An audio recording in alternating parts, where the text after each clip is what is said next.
Welcome back friends. तो आज है हमारे पास ये रूट ओवर रॉक के लिए हमने जो सेट किया था छोटा सा सैपलिंग, उसका अपडेट देखेंगे हम। इसको मैंने केवल सेट करके बढ़ने दिया है, अब तक उसका कोई ट्रिमिंग नहीं हुआ। अगर आप चाहते हैं कि आपका पौधा जल्दी मोटा हो या साइड ब्रांच हो, कोई भी ब्रांच हो, तो आप इस तरह से प्लांट को बढ़ने दे सकते हैं। मैंने कोई रेगुलर फर्टिलाइज यूज़ नहीं किया, जो काउडंग मैनर वाला जो होता है वही रहता है मेरे सॉइल में। और अभी मैं कुछ और दे दूंगा, माइल्ड डोज, यानी थोड़ा सा काउडंग मैनर ऊपर छिड़काव कर दूंगा, वही ये स्लो रिलीज करके लेता रहेगा।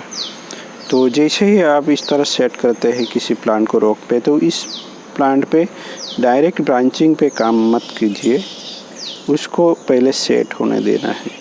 पहले प्लास्टिक रॉप होता है, बाद में मैंने हटा दिया है जब रूट नीचे पहुंच जाती है।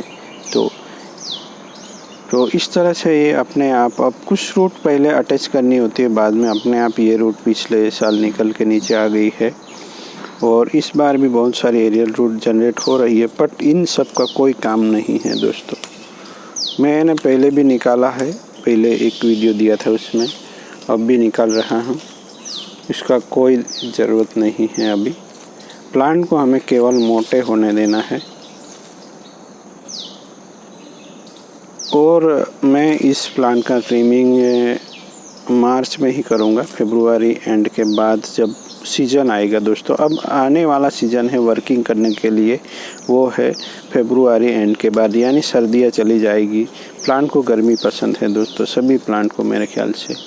तो अभी एक और दिक्कत आती है दोस्तों, वो बात करते हैं कि पत्ते पीले पड़ जाते हैं, और कोई कोई तो पीला भी नहीं पड़ता और गिरने लगता है। तो ये नॉर्मल सी बात है, इस सीज़न में ऐसा होता है। और कुछ प्लांट में पत्ते नहीं गिरेंगे क्योंकि अभी फ्लावरिंग की भी सीज़न है। बोगनविलिया वगैरह में फ्लावरिंग स्टार्ट हो जानी चाहिए। अगर पानी कम देते हैं तो उसमें फ्लावरिंग होने लगेगी दोस्तों। और यहाँ देखिए वी शेप बना है, तो ये अनवांटेड नहीं कहा जाता। और यहाँ से भी टेपरिंग आना शुरू हो गया है, तो इसको जैसे ही बढ़ने देते हैं वो हो जाता है। तो हमारे कुछ रेगुलर व्यूअर है, उन लोगों को भी कॉमन सवाल रहता है कि कौन सी ब्रांच, क्रानी विस नानी का एक सवाल है कि कौन सी ब्रांच अनवांटेड है। तो फ्रेंड्स बहुत सारे वीडियोस दिए हैं, उसमें देखेंगे आप रेगुलर, अगर पूरा वीडियो देखते हैं तो आपका समाधान हो ही जाता है। तो ऐसी ब्रांच जो दोनों ब्रांचों के बीच में डिस्टेंस दोस्तों आधे इंच से ज़्यादा होना चाहिए। ये कम है तो इनमें से ये ब्रांच चली जाएगी क्योंकि ये ऊपर है थोड़ी। तो इस तरह से आप डिफरेंस कर सकते हैं अनवांटेड ब्रांचों का। और ब्रांच के दोनों ओर ब्रांच आती है, यहाँ और यहाँ, वो भी अनवांटेड है। तो इस तरह से आप इसमें अंतर कर सकते हैं। ब्रांचों के बीच में बहुत कम डिस्टेंस वो हमें नहीं रखना है, वो अनवांटेड ब्रांचें हो जाती हैं। यहाँ देखिए 5 ब्रांचें हैं, इसमें 5 में से 2 ही रखनी है हमें, वो भी सेम डिस्टेंस पे और अपोजिट साइड में। तो हम ये ब्रांच रखते हैं तो ये ब्रांच रखेंगे और ये 3 निकल जाएगी, और ये रखते हैं तो ये 3 निकल जाएगी। तो इसी तरह से हमें डिफरेंस करना है, ब्रांच ऑपोजिट साइड में होनी चाहिए, और ये रखते हैं तो ये 3 निकल जाएगी। तो इस तरह से हमें ब्रांच सिलेक्शन करना होता है दोस्तों। अभी तो हम इस प्लांट पे कोई काम नहीं करने वाले, केवल मैंने कुछ सवाल लिए हैं अपडेट, यानी पीले पत्ते वाला और अनवांटेड ब्रांचों वाला। अगर टॉप में इसी बात होती है कहीं, यहाँ देखिए, यहाँ ये और ये बहुत कम है, तो इनमें से 2 में से कोई नहीं निकालनी, हमें बीच वाली निकालनी है। तो यहाँ वी शेप आ जाएगा, जो कि इस तरह का होगा। एक ब्रांच एक जगह से 2 बन जाती है। और कभी कभी जब कटिंग लगाते हैं दोस्तों, तो एक जगह से यहाँ से ही 2-3 ब्रांचें निकलना शुरू हो जाती है, 4-5 भी ब्रांचें निकलती फाइकस है। तो उन सबको पिंच करके केवल एक हेल्दी ब्रांच को रखना है, वही हमारे लिए अच्छा रहेगा और प्लांट की एनर्जी भी बची रहेगी।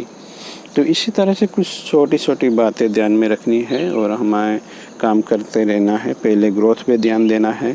तो इस बार मैंने इस प्लांट पे ग्रोथ पे ध्यान दिया था। बहुत ही छोटा सा सैपलिंग लगाया था और आज जाके ये इतना बड़ा हो गया है दोस्तों। देखिए ये 15 mm से भी ज़्यादा मोटा है यहाँ देखे तो। और बाद में हम उसको एक यहाँ से काटेंगे और एक ऊपर से, इस तरह से उसको एक छोटा सा हम बनाने वाले हैं प्लांट। और वो काम होगा मार्च में। तो अभी कोई ट्रिमिंग ना करे दोस्तों, मेजर वर्क करने का वक्त नहीं है अभी। जिस प्लांट में फ्लावरिंग वगैरह आती है उसमें आप स्लो यानी माइल्ड डोज दे सकते हैं। माइल्ड डोज यानी कम मात्रा में फर्टिलाइज कर सकते हैं। और फाइकस वगैरह में कुछ ना करे तो भी अच्छा है, या कुछ काउ डंग मैनर का फर्टिलाइज़र जैसे मैं दिखाता हूँ अभी। तो ये आ गया हमारा काउ डंग मैनर या एनिमल मैनर का है। या आपके पास ये नहीं है तो वर्मी कंपोस्ट का एक आध बकेट डाल दे इस तरह से, या आप दबा भी सकते हैं।